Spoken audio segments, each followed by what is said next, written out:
For today's video mga idol, nag-aabang tayo ng booking. Habang nag-aabang tayo, susulat muna tayo ng ano natin, motor.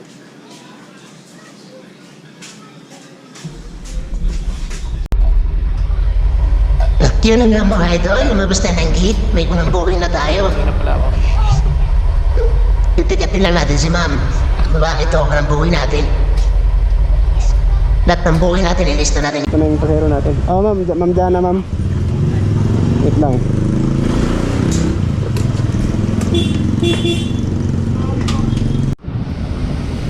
Dito mga idol, nandito tayo sa loob ng multinational. Waiting tayo ng pangalawang booking natin. Hindi pa naman makontak. Nangyari tayo nito ngayon mga idol.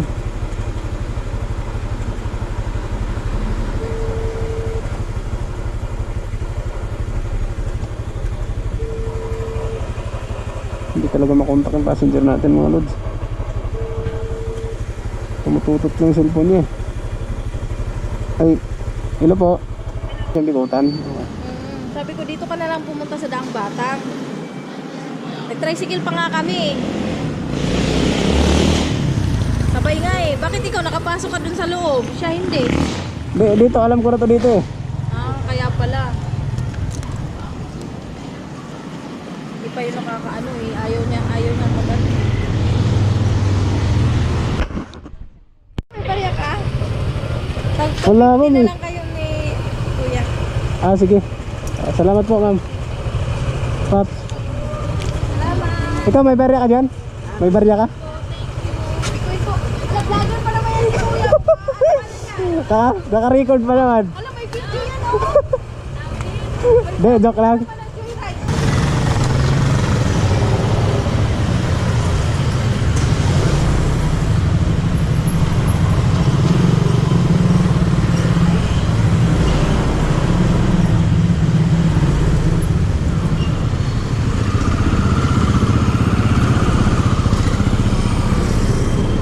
Ito pakatumbuhin natin itong mga idol. Papunta naman itong ano, Muntinlupa.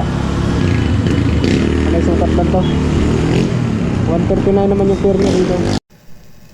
At ayun mga lods, na-drop na natin yung pangatlong pasahero natin. Abang ulit tayo ng pang-apat.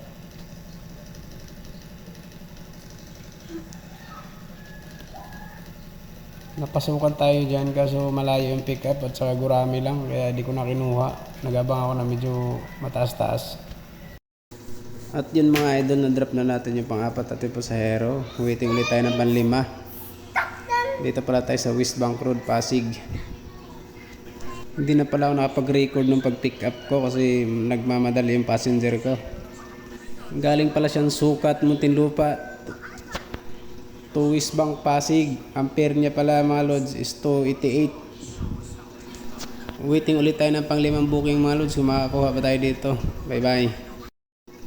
At ayan mga lods, nakakuha ulit tayo ng panibagong booking, pang-lima na to.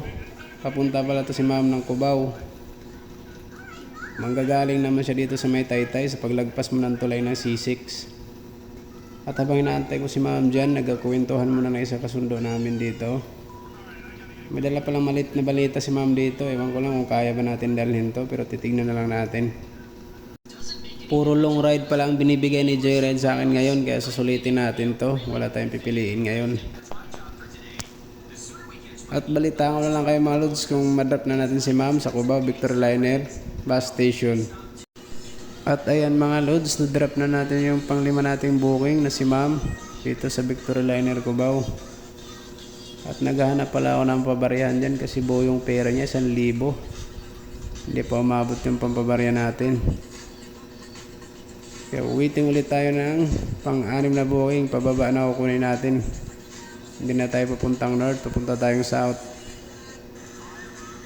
Antay na lang tayo kung may makukuha ba tayo. Nakikita na kita sir.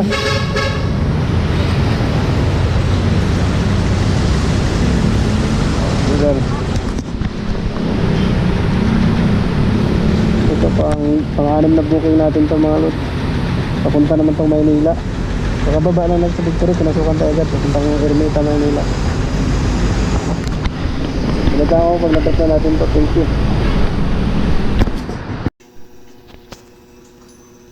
At dyan mga lods, idadrop na natin yung pang-anim natin booking dito sa may Ermita, Maynila, si Sir. Pagkatapos niya, nag-antay ulit tayo ng pang-pito natin booking.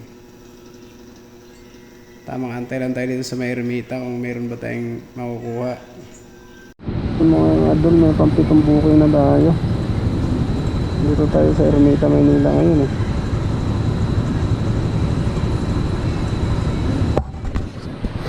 Gabi lang natin to, babae ito.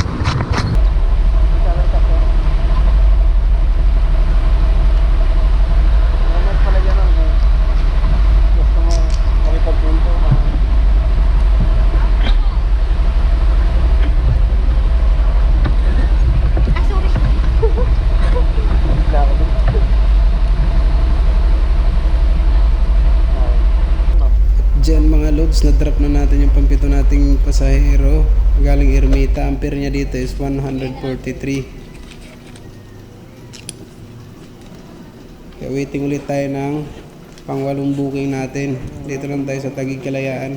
Antay kung mayroon ba tayong makuha. Mayroon pa akong 30 dito.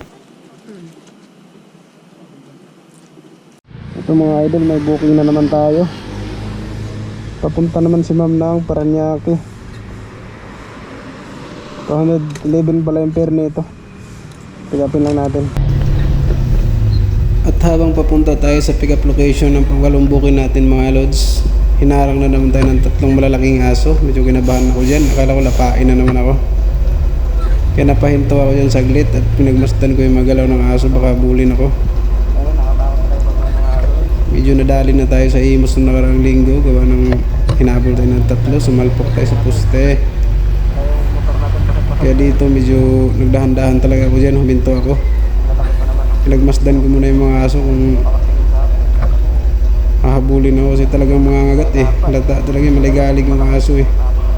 At nagantay lang din ako na may tatawid, may dadaan dyan kaya magkasabay ako. Pero medyo matagal kasi may dumaan kaya talagang tumigil muna ako, hinahayaan ko muna yung mga asong tatahol-tahol. Kasi yung pick-up location ko is sobrang lapit na lang. Hindi ko naman pwedeng diretsuhin kasi baka habulin ako.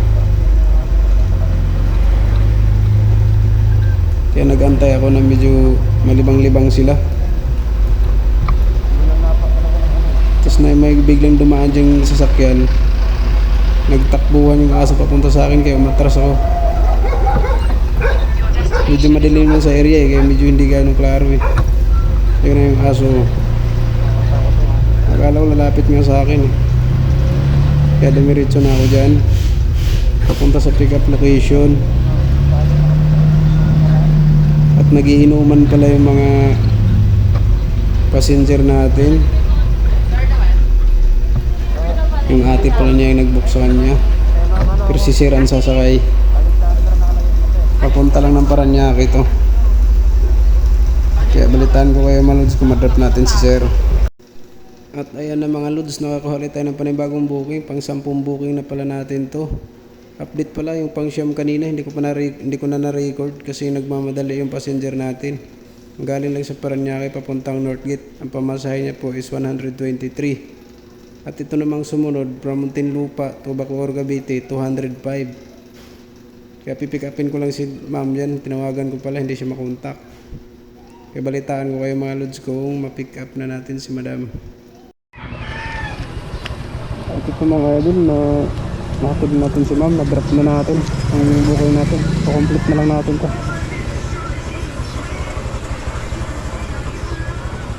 Thank you Ma'am. Ayun, waiting ulit tayo pang pang 11 yata natin na booking. Galing pa lang na yun. Muntinlupa sa Bacoor, 205 yung pamasahe naman. Waiting ulit tayo ng yun si Ma'am.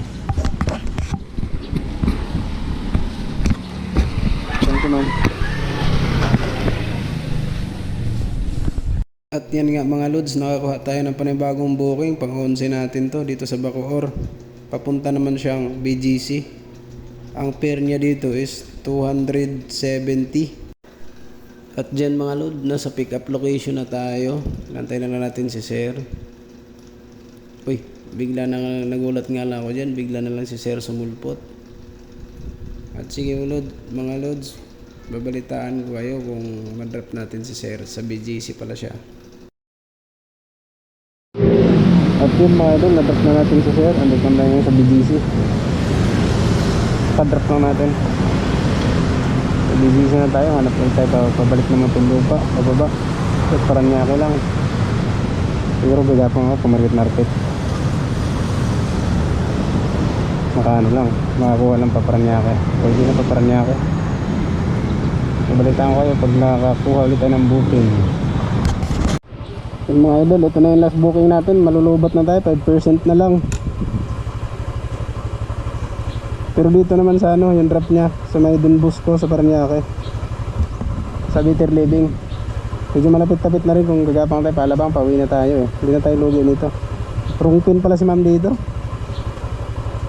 Doon pala yung sa may United Nation pala yung drop nyo dito.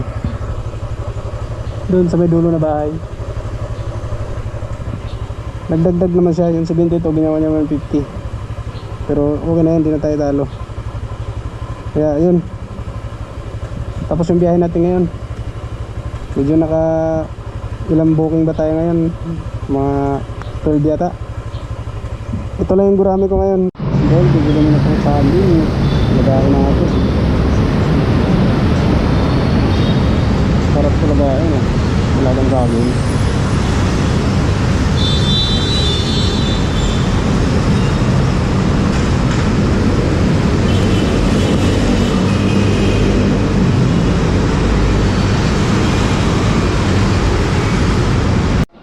Ito mga idol, garahin na tayo. Hindi tayo bili dito yung saging oh. Lagayin natin yung mamaya. Sarap yan mga idol. Paborito natin yan.